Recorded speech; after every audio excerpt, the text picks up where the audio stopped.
नमस्कार, आप देख रहे हैं अमर उजाला.com। मैं इस वक्त हूँ एक ऐसी होनहार छात्रा कहें, युवती कहें, उसके घर पर जिन्होंने 2025 का यूपीएससी क्लियर किया है। उन्होंने क्या चुनौती उनके सामने रही, समाज में क्या चुनौती रही, एक शहबाज से छोटी-सी जगह से निकलकर उन्होंने ये कीर्तिमान खड़ा किया। सीधे हम रुख करते हैं और बात करते हैं उनसे आपसे। बहुत स्वागत है आपका। Thank you. क्या नाम है आपका? मेरा नाम गुलफिज़ा है। अ, जी। और आपने ग्रेजुएशन कहाँ से किया? मैंने ग्रेजुएशन अलीगढ़ मुस्लिम यूनिवर्सिटी से किया है। और 8th तक आपकी पढ़ाई कहाँ चली और किस मीडियम से चली? मैं इनिशियली शुरुआत में तो मैं पहले हम लोग गाँव में रहते थे पटवाई में, तो वहाँ से मैंने क्लास 5 तक बेसिक स्कूल से पढ़ाई की। फिर क्लास 8 तक यहाँ शाहबाद में गवर्नमेंट स्कूल से पढ़ाई की, तो हिंदी मीडियम ही था। उसके बाद फिर मैं नैनीताल शिफ्ट हो गई 9th क्लास से, तो वहाँ से 12th तक मेरी इंग्लिश मीडियम में एजुकेशन हुई। तो वो काफ़ी डिफ़िकल्ट था क्योंकि हिंदी मीडियम से इंग्लिश मीडियम में चेंज करना। उसके बाद मैंने अलीगढ़ चली गई ग्रेजुएशन के लिए। फिर मैंने मास्टर्स किया सोशियोलॉजी से डिस्टेंस से राजस्थान में अलवर यूनिवर्सिटी से। आप कब से तैयारी कर रही थी यूपीएससी की? मैं कोविड से मैंने सोचा था कि मैं तैयारी शुरू करूँगी, तो मैंने थोड़ा बहुत यूट्यूब से देख कर के स्टार्ट किया था, कुछ बुक्स मँगाई थी ऑनलाइन, तो मैंने कोविड में ही स्टार्ट की थी 2020 में। तो मैंने पहला अटेम्प्ट भी 2020 में दिया था बट मैंने just to have an idea मैंने बस एक आइडिया लेने के लिए दे दिया था, तो मुझे बहुत ज़्यादा नहीं पता था पैटर्न का, सिलेबस का हुँ। 2020 में। अच्छा, शुरुआत आपके दिमाग में कैसे आई कि यूपीएससी करना चाहिए और हमें शहबाज से कोई आज तक कोई लड़की या लड़का निकला नहीं है, यूपीएससी क्लियर किसी ने किया नहीं है। जी। आपके दिमाग में अगर कैसे आया कि मुझे यूपीएससी करना चाहिए, ये इस एग्ज़ाम इतने टफ एग्ज़ाम में जाना जी। चाहिए, कैसे आया? मतलब पहले मैंने मेरे घर पे पापा अम्मी कभी बात करते थे तो ये लोग यूज करते थे कि कलेक्टर कोई होता है कोई डीएम मतलब ऐसी कोई पोस्ट होती है तो बड़ा खुश होते थे अम्मी पापा बात करके। तो मैं सोचती थी जब छोटी थी कि ये कौन सी जॉब होती है जो अम्मी पापा बात करके बड़े खुश होते हैं। तो वो मेरे दिमाग में इनिशियली था। उसके बाद फिर जब मैंने 12th किया ग्रेजुएशन में तो वहां पे मेरे दोस्त वगैरह थे, मैं एक्सप्लोर कर रही थी कि मैं क्या करियर चूज कर सकती हूँ। तो मुझे लगा कि नहीं, मैं सिविल सर्विसेज में जाना चाहूंगी क्योंकि यहाँ पर मैंने जिस रूरल एरिया से मैं बिलोंग करती हूँ देखा है कि आसपास कितनी प्रॉब्लम्स हैं गांव के एरिया में, जो विकास की परेशानियां हैं। तो मुझे लगता है यूपीएससी करके सिविल सर्विसेज में जाके आपको मौका मिलता है कि आप कुछ काम कर सकते हो देश के लिए, लोगों के लिए। तो वो एक मेरी मतलब इंस्पिरेशन थी मेरे लिए कि मुझे मोटिवेशन थी कि करना है। क्या रैंक आई आपकी? मेरी 535 रैंक।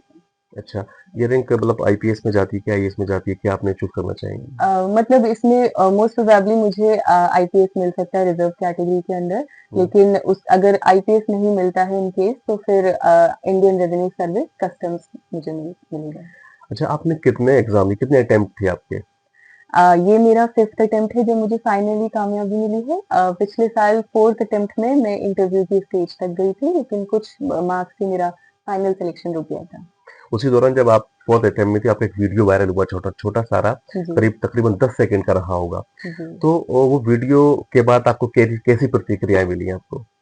बहुत ज़्यादा कॉल्स आ रहे थे मुझे, सब लोगों को लग रहा था कि मेरा फाइनल सिलेक्शन हो गया है और मैं बहुत ज़्यादा डर रही थी कि मेरा फाइनल सिलेक्शन नहीं हुआ है अभी, और फाइनल होना बहुत ही मुश्किल होता है।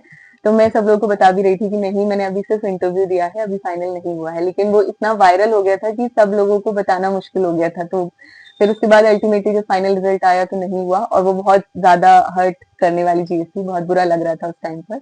बट फिर खुद को हिम्मत दी, दोबारा तैयारी शुरू की, और फिर अल्लाह के शुक्र से इस बार सिलेक्शन हो गया। आपकी इस मेहनत में, आपकी सफलता में, आपके परिवार में सबसे ज़्यादा किसका योगदान है? सबसे ज़्यादा मैं कहूँगी मेरे अम्मी-पापा, और उसमें भी सबसे ज़्यादा अम्मी को मैं बोलूँगी क्योंकि इन्होंने इनका सपोर्ट नहीं होता तो शायद मैं बाहर नहीं जा पाती पढ़ने के लिए। कई बार जैसे पापा भी बाहर रहते थे, शुरू से ज़्यादातर उनका काम बाहर हुआ है, तो घर पे अम्मी अकेली रहती थी। तो इन्होंने बच्चों को स्कूल लेके जाना है, उनकी पढ़ाई देखनी है, वो कितने कैसा परफ़ॉर्म कर रहे हैं, जबकि खुद भी पढ़ी-लिखी नहीं है कभी।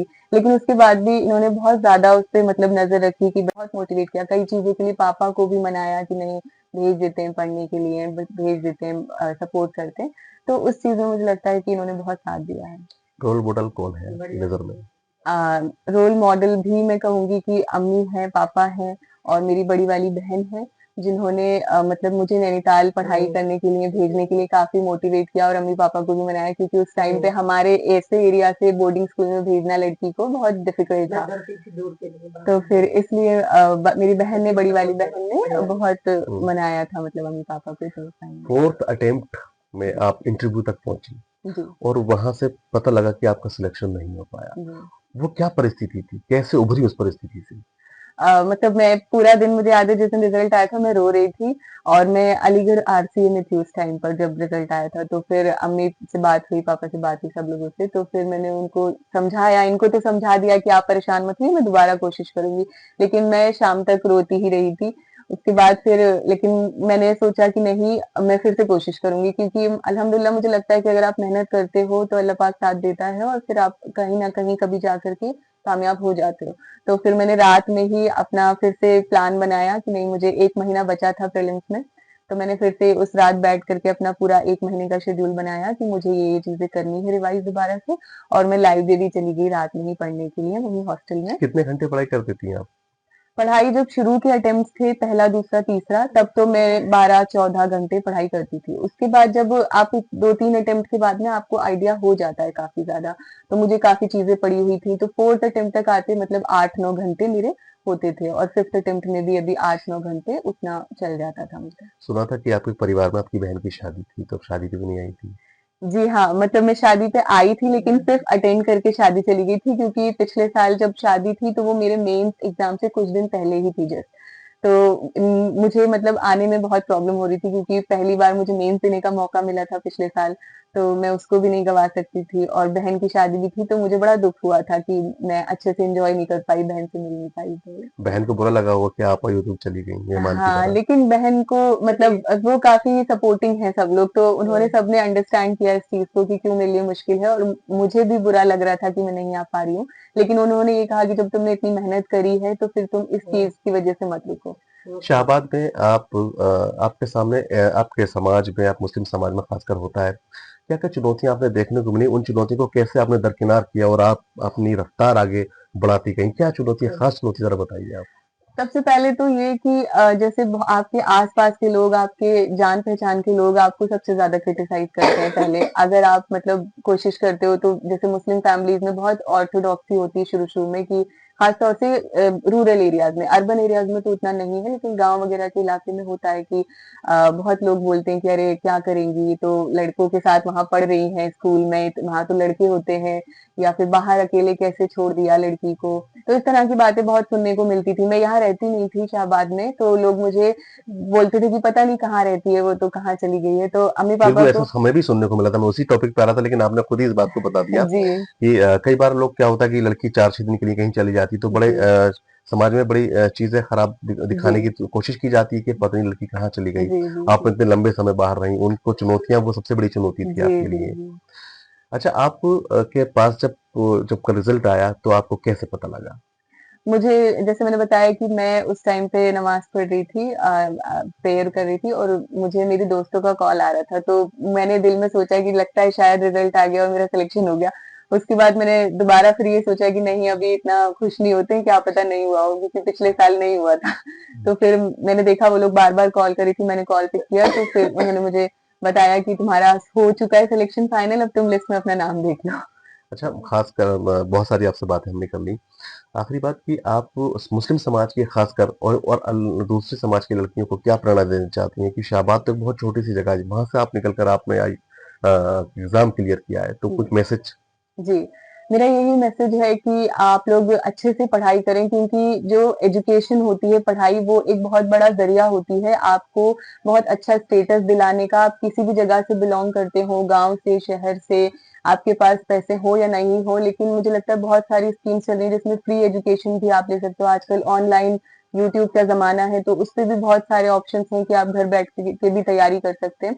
तो मैं यही कहना चाहूँगी कि पढ़ाई ज़रूर करें, क्योंकि इसके बिना आपको लाइफ में इज़्ज़त या स्टेटस मिलना बहुत मुश्किल हो जाता है आज के दौर में। तो पढ़ाई करें, और आपकी सारी प्रॉब्लम्स का सॉल्यूशन यही है कि आप एक बेहतर इंसान बनें, एक बेहतर पोज़ीशन हासिल करें सोसाइटी में, और बस कोशिश करें, मेहनत करें, चाहे आसपास वाले आपको कितना भी बोलें कि आप नहीं कर सकते या आपको कितना भी नीचे गिराने की कोशिश करें, लेकिन आपको आगे बढ़ते रहना है, खुद पे भरोसा करके हमेशा। आपके पास स्मार्टफ़ोन कितनी देर रहता था? क्योंकि सबसे ज़्यादा डिस्टर्बेंस आज के जी, टाइम में कर रहा है तो फ़ोन कर रहा है। जी, जी। कितना कौन-सा फ़ोन यूज़ करती थी? क्या कीपैड फ़ोन यूज़ करती थी? अक्सर लोग पूछते हैं या बड़ा स्मार्टफ़ोन यूज़ करती थी? फिर कितना समय यूज़ मतलब ध्यान देती थी फ़ोन पे? देखिए, आजकल ये प्रॉब्लम हो गई है कि बहुत सारी चीज़ें ऑनलाइन इंटरनेट है और जैसे मैंने बताया कि मैंने कोई कोचिंग नहीं ली थी, तो मेरा ये था कि मुझे यूट्यूब से बहुत ज़्यादा हेल्प लेनी होती थी, तो मैं स्मार्टफ़ोन का यूज़ करती थी। यूट्यूब वीडियोज़ देखती थी और ऑनलाइन देख कर के वेबसाइट से नोट्स बनाती थी। तो मेरा तो बहुत ज़्यादा टाइम इनफैक्ट मेरी आईसाइट भी मोबाइल में देखने की वज़ह से वीक हो गई थी। मैंने नोट्स बनाए थे यूपीएससी के लिए, तो 1 महीना लगातार मैंने फ़ोन में स्क्रीन पर देखा था। लेकिन मेरा यूज़ जो था सोशल मीडिया को यूज़ करने के लिए नहीं था, ना ही ये कि मैं कुछ और उसमें कर रही हूँ, मूवी देख रही हूँ, गाने सुन रही हूँ, मैं उसका इस्तेमाल पढ़ाई के लिए ही करती थी और आजकल वो ज़रूरी भी हो गया है। सोशल मीडिया से कितनी आपने दूरी बनाई? हाँ, सोशल मीडिया से जब मेरा एग्ज़ाम करीब आता था तो मैं डिलीट कर देती थी, इंस्टाग्राम या फिर व्हाट्सएप है, ये सब डिलीट कर देती थी, तो घर वालों को भी बता देती थी कि अगर मुझे मैसेज करना हो, कॉल करना हो तो फ़ोन पे बात कर लेना, मैसेज नहीं व्हाट्सएप वगैरह पे। अब आप चूँकि यूपीएससी क्लियर कर चुकी हैं, तो प्रशासन में क्या ऐसे बदलाव करना चाहेंगी जो आपने कभी सोच रहे हो कि मैं यूपीएससी क्लियर करूँ, आईपीएस या आईएएस बनूँ, तो मैं ये करना चाहूँगी प्रशासन में कुछ बदलाव तो बताइएगा? बदलाव तो मैं यही बोलूँगी कि जब हम सिविल सर्विसेज़ में एंटर करते हैं, तो बहुत बड़ी रिस्पॉन्सिबिलिटी होती है कि आपके आस-पास जो लोग हैं, आप उनके लिए कुछ बेहतर एक रोल मॉडल बन पाएँ और उनकी लाइफ़ में कुछ चेंज ला पाएँ और वो चेंज आप कैसे ला सकते हैं? आपका काम होता है एक सिविल सर्वेंट का कि जो भी गवर्नमेंट की स्कीम्स हैं, उनको अच्छे से इम्प्लीमेंट करना ग्रास रूट पे। तो मुझे लगता है कि जैसे ही मुझे मौका मिलेगा, तो मैं पूरी कोशिश करूँगी कि मैं अपना ईमानदारी से काम करूँ और जितना भी कोशिश हो सकेगी कि लोगों के काम आ सकूँ, जो भी ऐसे तबके से लोग आते हैं, जो वल्नरेबल सेक्शन है, जिनके पास में उतनी सहूलतें नहीं हैं, उनके काम आ सकूँ और अपनी जो भी ज़िम्मेदारी हो, उसको ईमानदारी से फुलफ़िल कर सकूँ। वैसे कैडर देने का तो काम सरकार का है, लेकिन आप कौन-सा कैडर चुनना चाहेंगी? ये कैडर मुझे मिले तो यहाँ पे मैं इम्प्लीमेंट करूँ। जी, अगर मुझे आईपीएस मिलता है तो कैडर में मैंने पहले तो एडमिट कैडर चूज़ किया है, तो एडमिट कैडर में दिल्ली है और बहुत सारे स्टेट्स आ जाते हैं और यूनियन टेरिटरीज़ आ जाती हैं। उसके अलावा मैंने हरियाणा कैडर चूज़ किया था कि हरियाणा कैडर मतलब सेकंड प्रेफ़रेंस थी मेरी, तो वो भी मैं सोचती हूँ कि मिल जाए तो अच्छा है। ये हमारे साथ थी गुलफ़िज़ा जिन्होंने यूपीएससी क्लियर किया है और ये शाहबाद की पहली युवती थी इन्होंने इतनी चुनौतीपूर्ण माहौल में और घर से दूर रहकर समाज की चुनौतियों से लड़ते हुए यहाँ तक पहुँची हैं और इनके अग्रिम भविष्य के लिए हम शुभकामनाएँ देते हैं। धन्यवाद। आपके राज्य की खबरें, आपके शहर की खबरें सबसे पहले जानने के लिए देखते रहें अमर उजाला। चैनल को सब्सक्राइब जरूर कर लें और पाएं हर अपडेट।